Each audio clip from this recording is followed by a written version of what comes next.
السلام علیکم ورحمۃ اللہ وبرکاتہ۔ الحمد للہ رب العالمین، والصلاة والسلام علی سید الانبیاء والمرسلین، وعلی آلہ واصحابہ وازواجہ واہل بیتہ اجمعین، اما بعد، فاعوذ باللہ من الشیطان الرجیم، بسم اللہ الرحمن الرحیم۔ انا نحن نزلنا الذکر وانا له لحافظون، صدق اللہ العظیم۔ لب پر نغمہ قرآن کل بھی تھا اور آج بھی ہے، لب پر نغمہ قرآن کل بھی تھا اور آج بھی ہے، قرآن سے محبت کا رشتہ کل بھی تھا اور آج بھی ہے۔ بتلا دو اس گستاخ کو کہ غیرت سنی زندہ ہے، بتلا دو اس خبیث کو کہ قرآن کے ماننے والے جاننے والے زندہ ہیں۔ قرآن کی خاطر مر مٹنے کا جذبہ کل بھی تھا اور آج بھی ہے، قرآن کی خاطر مر مٹنے کا جذبہ کل بھی تھا اور آج بھی ہے۔ میں نے جس آیت مبارکہ کو آپ کے سامنے پیش کرنے کا شرف حاصل کیا ہے، اس کے تحت کچھ معروضات پیش کرنے سے قبل حضور سید المرسلین صلی اللہ تعالی علیہ وسلم کی بارگاہ ناز میں اپنی محبتوں اور عقیدتوں کا نذرانہ پیش کرتے ہوئے بآواز بلند درود و سلام کا نذرانہ پیش فرمائیں۔ پڑھیں اللہم صلی علی سیدنا و مولانا محمد عربی صلی اللہ علیہ وآلہ وسلم، صلاۃ و سلام علیک یا سیدی آقا یا رسول اللہ صلی اللہ علیہ وآلہ وسلم۔ جیسا کہ آپ جانتے ہیں کہ میں اور ہم تحفظ قرآن کانفرنس کے اس عظیم سلسلے میں حاضری کی سعادتیں حاصل کر رہے ہیں۔ اللہ مجدہ الکریم کی بارگاہ میں دعا گو ہوں کہ اللہ رب العزت ہمارے یہاں شرکت کرنا، آپ کا سننا، ہمارا بیان کرنا، سب کا سب اپنی بارگاہ میں قبول فرمائے۔ حضرات محترم، اب بخوبی جانتے ہیں کہ اس محفل پاک کو سجانے کا مقصد یہی ہے کہ ہندوستان کی زمین میں ایک اہل تشیع سے تعلق رکھنے والے شخص جس کا نام وسیم رضوی ہے، اس نے اپنی ناپاک زبان سے یا اپنے ناپاک ہاتھ سے ایک خط تحریر فرمایا اور گورنمنٹ کو یہ دیا کہ قرآن شریف کے اندر جو یہ 26 آیتیں ہیں جو جہاد کے حوالے سے ہیں اس کو نکال دیا جائے، کیونکہ وہ جو ہیں قومواد کو پروموٹ کرتی ہے، اور ہندوستان جیسے اس عظیم ملک کے اندر جس کے اندر امن و محبت اور کی بات کی جاتی ہے، اس گلشن کو بکھیرنے کا وہ آیتیں کام کر رہی ہیں۔ معاذ اللہ رب العالمین، یہ اس کی ذہنیت ہے، یعنی یہ ایک ہندو مسلم اور ہر مذہب کو ماننے والی کی محبت کا نام لے کر قرآن پر حملہ کر رہا ہے، یعنی وہ تحریف قرآن کا عقیدہ رکھ رہا ہے۔ میں آپ کو کہوں کہ یہ صرف ایک وسیم رضوی نہیں ہے کہ جو تحریف قرآن کا قائل ہے، یہ وسیم رضوی تو ایک نمونہ ہے، اس کے پیچھے ایک بڑی جماعت ہے جس کو اہل تشیع کہا جاتا ہے۔ آپ ان کے ملاؤں کی کتابیں آپ پڑھیں، ملا باقر مجلسی کی آپ کتاب پڑھیں، اس کے علاوہ دیگر کتب کا مطالعہ کریں، وہ لوگ سرے سے تحریف قرآن کا عقیدہ رکھنے والے ہیں۔ یہ تو ایک ڈالی ہے درخت کی کہ جو آپ کے سامنے پیش آ گئی، اور آج اہل تشیع یہ بات کرتے ہیں کہ ہمارا اس سے کوئی تعلق نہیں۔ جب تمہارا جرم لوگوں کے سامنے آ گیا پھر تم یہ بات کرتے ہو کہ ہمارا اس سے کوئی تعلق نہیں۔ ہم اہل سنت والجماعت پہلے سے ہی جانتے ہیں کہ تم تحریف قرآن کے قائل ہو، اور جب تمہارا جرم لوگوں کے درمیان نظروں کے سامنے آیا تو تم یہ کہہ رہے ہو کہ ہم اس سے کوئی تعلق نہیں رکھتے، یہ خارج ہے ہمارے اس میں سے۔ کوئی خارج نہیں ہے، تمہارا بھی یہ عقیدہ ہے اور تمہارے اس ملے کا بھی یہ عقیدہ ہے۔ اور ہم اہل سنت والجماعت کا یہ وجدان اور عقیدہ انشاءاللہ مولا تعالیٰ ڈنکے کی چوٹ پر کہتے ہیں تم تو آیتوں کی بات کرتے ہو کہ ہم تو قرآن کے اندر ایک زبر کا بھی گھٹاؤ کو برداشت نہیں کر سکیں گے، گردنوں کو کٹا دیں گے، لیکن تحریف قرآن کے حوالے سے کبھی بھی بات نہیں کریں گے، کبھی بھی صلح نہیں کریں گے۔ ہم اس اسٹیج پر کبھی جمع نہیں ہوں گے اور کہیں گے کہ ہماری یہ سنیت کا نظام ہے کہ اسی اسٹیج پر سنی بھی بیٹھیں گے، تشیع بھی بیٹھیں گے۔ ان سنیوں سے میں اس ڈنکے کی چوٹ پر کہوں گا، علماء کی صحبت میں رہ کر استاد گرامی کی موجودگی میں، ایسے سنی کبھی نہیں ہو سکتے کہ جو تحریف قرآن کا عقیدہ رکھے اور تم ان کی باہوں میں اپنے باہوں کو ملا رہے ہو، تم ان کے ہاتھوں میں ہاتھ دے رہے ہو۔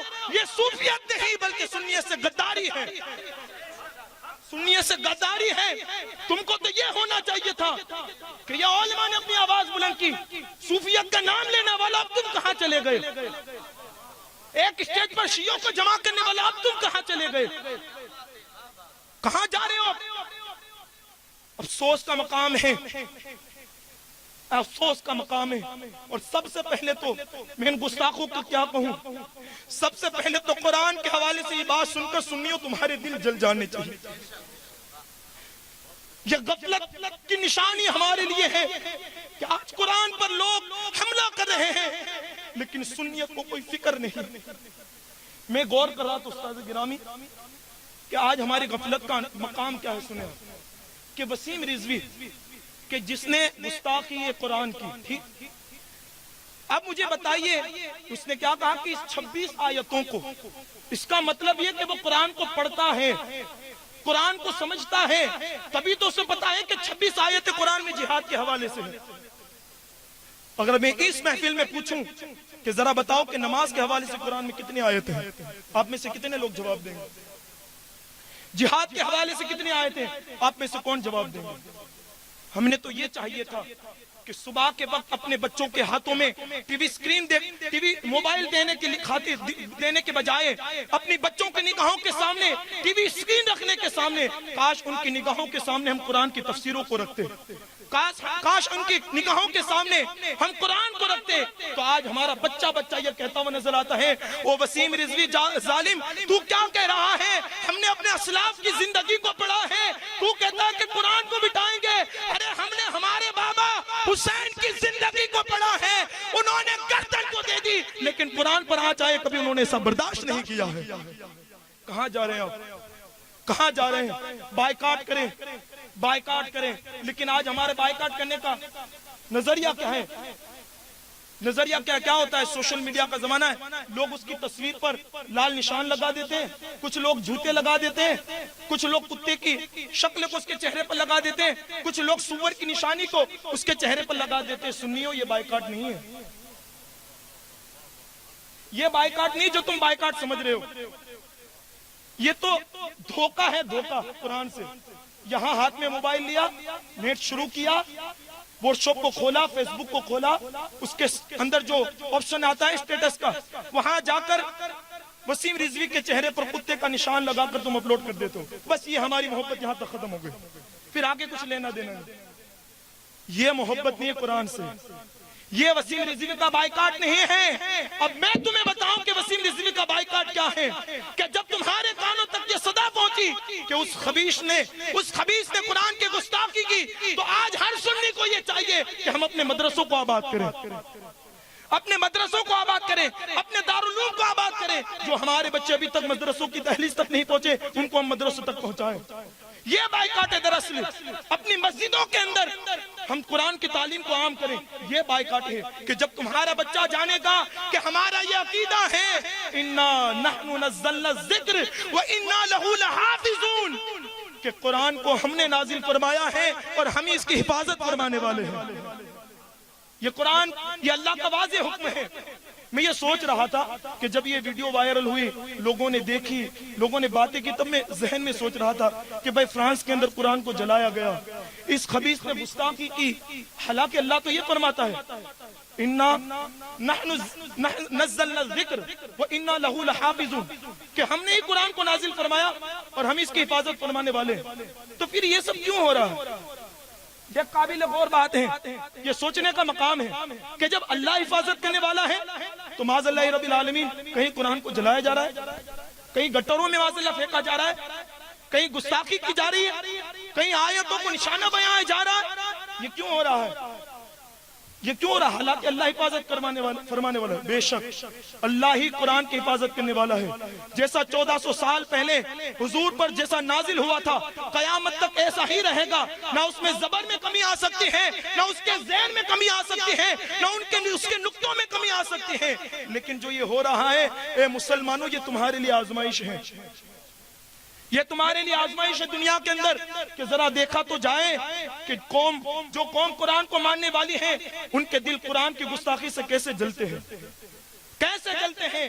اور اگر آپ نے ابھی آواز نہ اٹھائی اور قرآن کی گستاخی پر صرف خاموش رہے، چپ رہے، میں ان علماء کرام کو دعوت سخن دیتا ہوں، ان کو داد دیتا ہوں کہ انہوں نے اس کانفرنس کو منعقد کیا. اور انشاءاللہ ہم یہ عزم رکھتے ہیں کہ جب بھی کبھی کسی کی گستاخی کی جائے گی، ہمارے اسلاف میں سے ہماری کتابوں کی گستاخی کی جائے گی، تو انشاءاللہ مولا تعالیٰ یہی وجدان رکھتے ہیں کہ انشاءاللہ ہمارے اونا کے اندر کانفرنسوں کو سجائی جائے گی، ان کو ببانگے گوہل ان کا رد کیا جائے گا. اب لیکن مقام یہ ہے، کیا کہنا ہے کہ یہ آزمائش ہے ہمارے لیے جو یہ قرآن جلائے جا رہے ہیں، قرآنوں کی گستاخی کی جا رہی ہے. یہ آزمائش ہے. کیوں آزمائش ہے؟ کہ ذرا دیکھا جائے کہ سنیوں کے دل جلتے ہیں یا نہیں جلتے،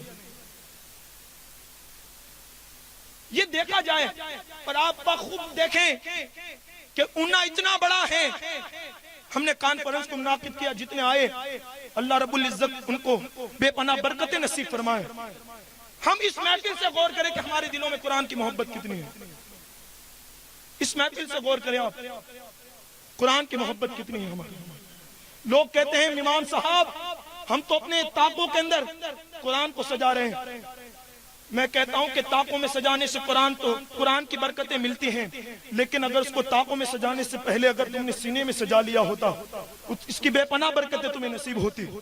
طاقوں میں سجانا بے شمار برکتیں دیتا ہے، قرآن کو چھونا بے شمار برکتیں دیتا ہے، لیکن اگر اسی قرآن کو سینے میں سجایا جائے، اسی قرآن کو اگر دل سے لگایا جائے تو اس کی بے پناہ برکتیں ہوگی. اور آج ہم نے اپنے بچوں کے لیے اسکول کے انتظامات اتنے کیے کہ اس کی کوئی حد نہیں. میں آپ کو ایک پریکٹیکلی بات بتاؤں، اس کے بعد اپنی گفتگو کو سمیٹ لوں. آپ اور ہم سب دیکھ رہے ہیں، اگر کسی کے گھر میں 2 بچے ہوں، یہ دیکھیں ہماری قرآن سے غفلت کی نشانی. اگر کسی کے گھر میں 2 بچے ہوں، ایک بچہ حافظ قرآن بن رہا ہے، ایک بچہ اسکول کے اندر تعلیم حاصل کر رہا ہے. ہم نے دیکھا ہے کہ جب ایگزام کی گھڑیاں قریب آتی ہیں، امتحانات کی گھڑیاں قریب آتی ہے، تو وہی باپ اپنے اسکول والے بچے کو کہتا ہے میرے بیٹے اگر تو نے اتنی ٹکاواری حاصل کی، میں تجھے یہ لا کر دوں گا، میں تجھے یہ خرید کر دوں گا، میں تجھے یہ دلا کر دوں گا، میں تجھے یہ لا کر دوں گا، بس تجھے اتنے نمبر لانے ہیں. ہم پوچھیں گے وہ کیوں؟ کہا کہ اگر اچھا پڑھ لے گا تو اچھی تنخواہ ملے گی، اچھا جاب ملے گا. اور وہی باپ ہم نے یہ دیکھا الا ماشاءاللہ جو حافظ قرآن گھر میں ہوتا ہے اس کو کبھی نہیں پوچھتا کہ بیٹا تو نے کتنے پارے حفظ کیے ہیں، کتنے پارے یاد کیے ہیں. اور جب اسی بچے کے مدرسے کے اندر امتحانات کی گھڑیاں قریب آتی ہیں تو وہی باپ بچے کو کچھ نہیں پوچھتا اور کچھ نہیں کہتا کہ بیٹا تو اتنے نمبر لائے گا دارالعلوم کے اندر تو میں تجھے یہ عطا کروں گا، میں تجھے یہ عطا کروں گا. یہ ہماری غفلت کی نشانی ہے اور ان ظالموں کو موقع ہم ہی دے رہے ہیں. ہماری یہ غفلت کی نشانی ہے کہ آج ان کو ہم موقع دے رہے ہیں. آج ہم اپنے گھروں میں صبح کے وقت گانوں کی آوازوں کو گنجانا اور آواز کو فاش رکھ کے لوگوں کو سنانا تو گوارا کرتے ہیں. کاش وہ دور بھی آئے کہ جب ہمارے گھر میں صبح ہو تو یاسین شریف کی تلاوت شروع ہو. کاش وہ وقت آئے کہ شام کے وقت ہمارے گھروں سے ڈراموں کی آواز آتی ہے. کاش وہ وقت آئے کہ ہم جب بسترے پہ جانے لگے اس سے پہلے ہمارے گھروں سے سورہ ملک کی صدائیں آئیں. اگر یہ دور آیا تو پھر یاد رکھیں جو انقلاب فاروق اعظم نے جو انقلاب فاروق اعظم نے اپنے زمانے میں قائم کیا تھا کہ آپ 23 مربع میل دنیا پر آپ نے حکومت فرمائی، آدھی دنیا پر حکومت فرمائی. حضرت فاروق اعظم کو اس راہ کا مسافر کس نے بنایا؟ اس راہ کا مسافر قرآن نے بنایا. تلوار لے کر نکلے تھے، بہن کے گھر پر پہنچے، ہاتھ میں سورہ طٰہٰ کی آیتوں کو لیا. کیا پڑھ رہے تھے؟ منہ سے قرآن کی تلاوت جاری تھی، اللہ نے ان کے دل کو صاف فرما دیا. جب وہ حضور کی غلامی اختیار کر لیتے ہیں، پھر زمانے نے دیکھا جیسا عدل فاروق اعظم نے دنیا میں قائم کیا ایسا کوئی کر نہیں سکتا. جیسی حکومت فاروق اعظم نے فرمائی ایسا کوئی کر نہیں سکتا. یہ کس کا صدقہ ہے؟ قرآن کا صدقہ ہے. اگر آج بھی ہم اپنے گھروں کے اندر قرآن کی تعلیم کو پروموٹ کریں گے، قرآن کی تعلیم دیں گے اپنے بچوں کو، اپنے گھروں میں قرآن کی تعلیم کو سجائیں گے، تو انشاءاللہ انقلاب آ سکتا ہے. اور ان گستاخوں کے لیے یہ بات بھی ہو جائے گی کہ وہ کہیں گے کہ ہم گستاخی کیسے کر سکتے، ذرا دیکھو تو صحیح سنی اپنے گھروں میں قرآن کی کیسی تلاوت کرتے ہیں. ایسا وہ وقت بھی آنا چاہیے کہ جمعہ کے دن لوگ جس طرح نماز کے لیے جمع ہوتے ہیں، کاش وہ وقت بھی آئے کہ اپنی مسجدوں میں قرآن کی تلاوت کے لیے لوگ ایسے جمع ہوں. اللہ رب العزت کی بارگاہ میں دعا کرتے ہیں اللہ رب العزت جو کچھ کہا گیا اس پہ سب سے پہلے مجھے عمل کی توفیق عطا فرمائے، اور آپ احباب کو سن کر اس پر عمل کی توفیق عطا فرمائے. اللہ رب العزت ہمیں قرآن کریم کی کثرت کے ساتھ تلاوت کی توفیق عطا فرمائے، اسے سیکھنے کی توفیق عطا فرمائے، اسے عام کرنے کی توفیق عطا فرمائے. اور اللہ رب العزت ایسے گستاخان قرآن کو نیست و نابود فرمائے، اور اہل سنت والجماعت کے بچوں کے دلوں کے اندر قرآن کی محبت پیدا فرمائے. وما علینا الا البلاغ. السلام علیکم.